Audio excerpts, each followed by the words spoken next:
हरिओम बंधुओं, हरिओम हरिओम हरिओम हरिओम। आज आपके सामने एक विषय लेकर आ रहा हूँ, सत्यनारायण व्रत। सत्यनारायण व्रत किसे कहते हैं? आपने देखा होगा, आपके घरों में ज़्यादातर सत्यनारायण की व्रत की पूजाएं चलती हैं। सत्यनारायण की व्रत की पूजाएं चलती हैं। आप क्या जल्दीबाजी में केवल सत्यनारायण का आजकल पंडित जी को बोलते हैं, पंडित जी जल्दी जल्दी शॉर्टकट में कथा कीजिए। और क्योंकि अभी समझाना भी उनके लिए आसान नहीं होता, क्योंकि आपके पास बहुत ज़्यादा जल्दीबाजी होती है। लेकिन मैं आपको सूक्ष्म रूप से सत्यनारायण के व्रत के बारे में बताता हूँ। सत्य मतलब होता है सच्चा, नर का मतलब होता है प्राणी, अयन का मतलब होता है हृदय, व्रत का मतलब होता है अभीष्ट फल प्राप्त करना। अभीष्ट फल प्राप्त अर्थे तत्सर्वम कथते व्रतम। मतलब सत्य मतलब सच्चा, नर मतलब प्राणी, आयन मतलब हृदय, अयन मतलब हृदय, व्रत मतलब अभीष्ट फल प्राप्त करना। अब बोलेंगे कि नर अयन, इसका मतलब क्या है? नर अयन का मतलब होता है गति करना, गति करना। अयन का अलग अलग जगह में अलग अलग अर्थ हो जाता है। जैसे हम दक्षिण आयन बोलते हैं ना, दक्षिण की तरफ जब सूर्य गति करता है उसको दक्षिणायन बोलते हैं। जब सूर्य उत्तर की तरफ गति करता है तो उत्तरायण बोलते हैं। जैसे राम की कथा का गति करना उसको रामायण कहते हैं। उसी प्रकार मनुष्य के जीवन की गति करने वाली स्थिति को हम हृदय कहते हैं। क्योंकि अगर हृदय गति नहीं करेगा तो मनुष्य का जीवन चलेगा ही नहीं।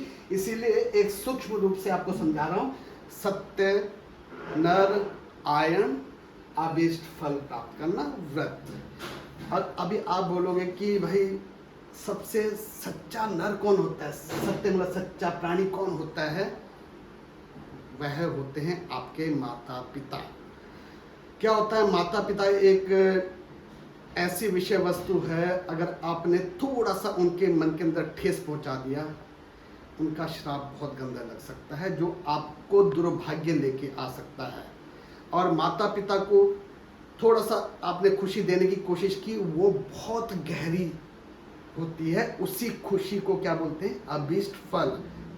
अभीष्ट फल जो कि आपको कई प्रकार के भाग्य दे सकते हैं। वो आपके ऊपर है, आपको कर्म करना है अभीष्ट फल प्राप्त करने के लिए, या अभीष्ट फल अफल प्राप्त करने के लिए। इसको आप दुआएं और बद्दुआएं भी कह सकते हैं। दुआएं भी कुछ नहीं, अभीष्ट फल क्या होता है?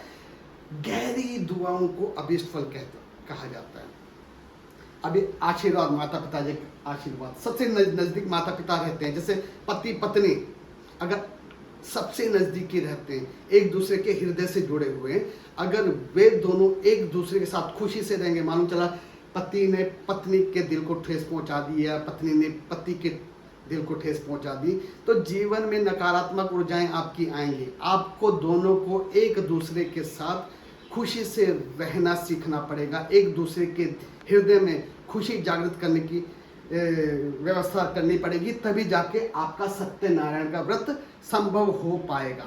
और फिर होता है, जैसे कई प्रकार के होते हैं कि भाई जो जरूरतमंद होती है अचानक उनकी सहायता करना, वो सत्यनारायण का व्रत कहते हैं। जैसे हम जैसे कथाओं में भी सुनाया जाता है, अब तो संक्षिप्त रूप में कथाएं शुरू हो गई। जैसे काशीपुर नगर में बहुत ही निर्धन ब्राह्मण रहता था, जो कि बहुत सत्य प्रतिज्ञा था, लेकिन इतना सत्य प्रतिज्ञा होने के कारण भी उसको भाग्य की प्राप्ति नहीं हो पा रही थी। क्योंकि अगर आप 10 अंक तक सीमित हैं, आप 11वां अंक प्राप्त नहीं करोगे, तब तक आपका भाग्य उदय नहीं होगा। उसी प्रकार भगवान श्री सत्यनारायण बूढ़े ब्राह्मण के रूप में आते हैं और उसकी परीक्षा लेने के लिए आते हैं। वहां पे वो है कर्म कर बैठता है। वह उस निर्धन ब्राह्मण की दयनीय परिस्थिति को देखकर बोलता है कि हे ब्राह्मण श्रेष्ठ, तुम इस दिशा में जाओ, आपको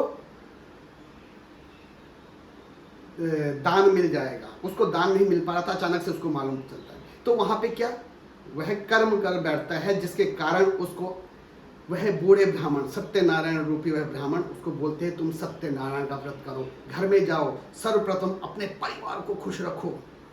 धीरे धीरे जब भाग्य आपका आगे बढ़ेगा, तब आपको धीरे धीरे धन की प्राप्ति होगी।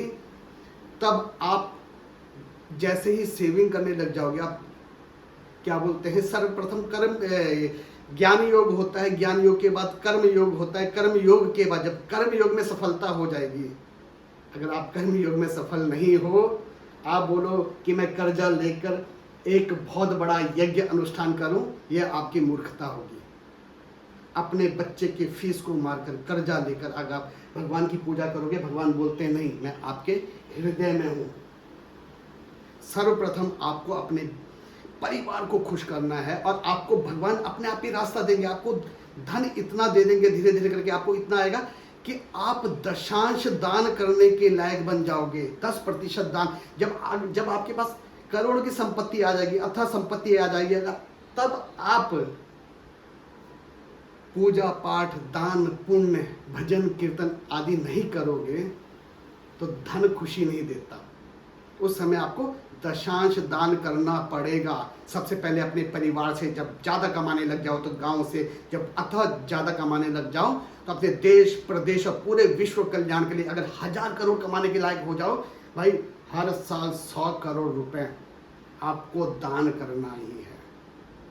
ट्रस्ट के लिए, कभी किसी अस्पताल के लिए, भगवान के भंडारों के लिए, गरीबों के लिए भोजन जहाँ पे मिलता है, आप पूजा पाठ जो करते हो, आप दूध, दही, घी, शक्कर, शहद चढ़ाओ, जितना भी है, हर प्राणी को, अगर चींटी को भी भोजन मिल रहा है, उसके हृदय में भी खुशी जागृत हो रही है, उससे भी आपको अभिष्ट फल प्राप्त होता है। अचानक से जिसको जरूरत है उसके लिए हम यज्ञ आदि कराते हैं ना, पूजा पाठ कराते हैं, और उसके द्वारा आपको अभिष्ट फल प्राप्त होता है। इसी प्रकार काशीपुर नगर के ब्राह्मण ने धीरे धीरे करके इसी प्रकार से अभिष्ट फल प्राप्त करने की कोशिश की। सबसे पहले अपने परिवार से अभिष्ट फल प्राप्त करके वह दुनिया का सबसे बड़ा ब्राह्मण बन जाता है और राजमहल के जैसे उसी गांव में घर बना देता। देखो, अपने परिवार को खुशी देकर आप कितना, अगर आपके पास धन नहीं है, एक संकल्प ले सकते हो, उच्चारण बोलते हैं हम उसको, मनोकामना बोलते हैं। प्रभु, जिस दिन मेरे पास धन आएगा, जिस दिन तुम धन के योग्य बनाओगे, उस दिन मैं इतना बड़ा यज्ञ करूंगा।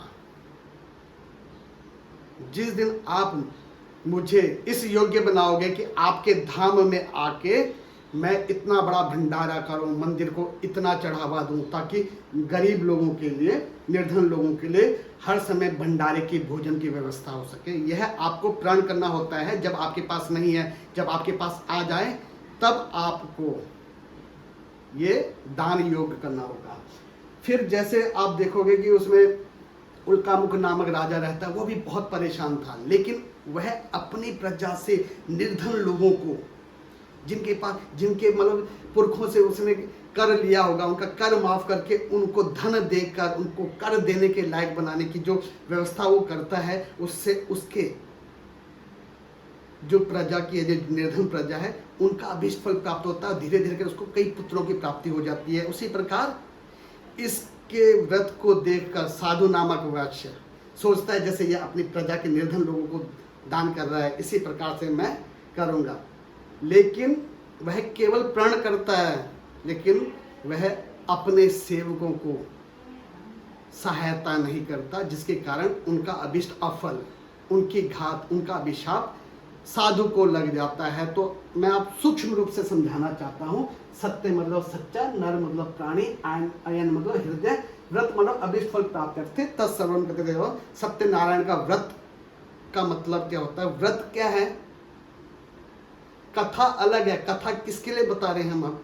कथा का औचित्य नहीं, कथा आपको समझाने के लिए कि जिसने सत्यनारायण का व्रत किस प्रकार से किया है, उसकी यह कथा है। उसे किस प्रकार से अभिष्ट फल प्राप्त होता है। अगर आप बोलोगे पंडित जी मेरे यहाँ कथा कर दो, कथा का औचित्य नहीं, कथा आपको समझाने के लिए कि किस प्रकार से आपको सत्यनारायण का व्रत करना है, किसने किस प्रकार से किया है, उनकी नियमावली है।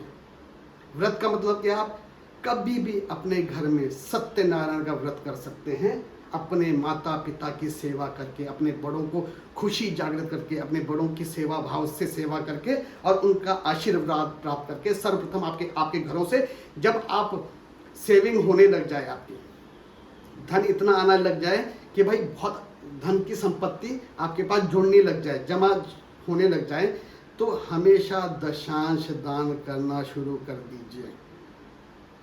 दशांश दान करने से बहुत कुछ होता है। बड़े बड़े जितने भी बड़े बड़े जो सफल लोग हैं, आप देखोगे लता मंगेशकर जी भी लास्ट में क्या बोली, इतनी धन संपदा कमाने के बाद, इतना नाम कमाने के बाद रोते हुए क्या बोली, मुझे अगले जन्म में लता मंगेशकर नहीं बनना है। मतलब धन खुशियां नहीं देता, सत्यनारायण का व्रत ही आपके जीवन में भाग्य और खुशियां देता है। इसलिए सत्यनारायण के व्रत के अर्थ को गहराई से समझें, तभी आप जीवन में सफल हो पाएंगे, खुश हो पाएंगे, जीवन आपका खुशमय बन पाएगा।